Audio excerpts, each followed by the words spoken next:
Everyone, आज आपण बनवणार आहोत चीज बॉल. आणि चीज बॉल बनवण्यासाठी काय काय लागतं, कसं बनवतात हे मी तुम्हाला सांगणार आहे.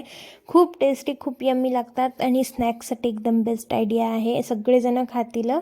तर मी इथे 4 ब्रेड घेतलेले आहेत. त्याला आपण आधी ग्राइंड करून घ्यायचं आणि ड्राय रोस्ट करून घ्यायचं, कारण त्याच्यामधलं जे मॉइस्ट असते ना, ते निघून जावं. म्हणजे नरम असतात ना, ते कुरकुरीत असे चांगले व्हावेत.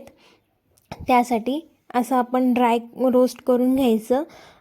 अगदी 2 ते 3 मिनिट लागतात करून घेण्यासाठी. एक छोटा कांदा घ्यायचा, त्याला चॉप करून घ्यायचं. एक शिमला मिरची, त्यातल्या सगळ्या बिया काढून चॉप करून घ्यायच्या.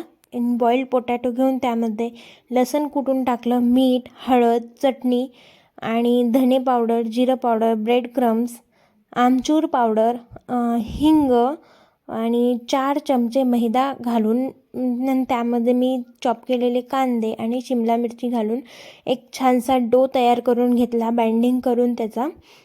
त्यामध्ये कोथिंबीर घालू शकता. अशा प्रकारे तुम्ही ते डो बनवून घ्यायचा. आणि हे खूप टेस्टी लागतात. लहान लेकरांना देण्यासाठी तर खूप मस्त आहे.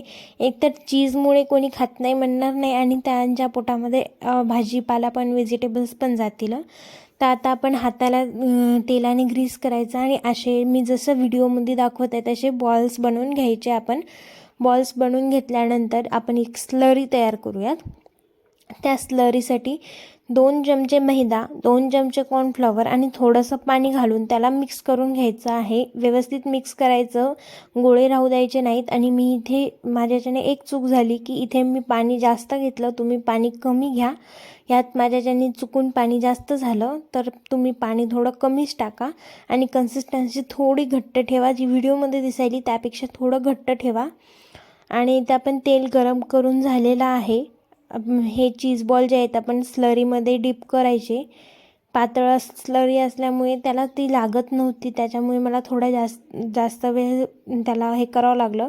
परत आपण ते जे बॉल्स बनवले ते ब्रेड क्रम्समध्ये टाकून घ्यायचे. ब्रेड क्रम्सनी व्यवस्थित हे डिप करायचं. ब्रेड क्रम्स भरवायचे, त्याला तळून घ्यायचं नीट.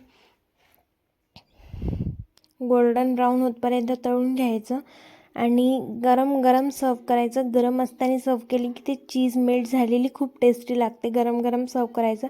खूप यम्मी खूप टेस्टी लागतात. Thanks for watching. Please like, share.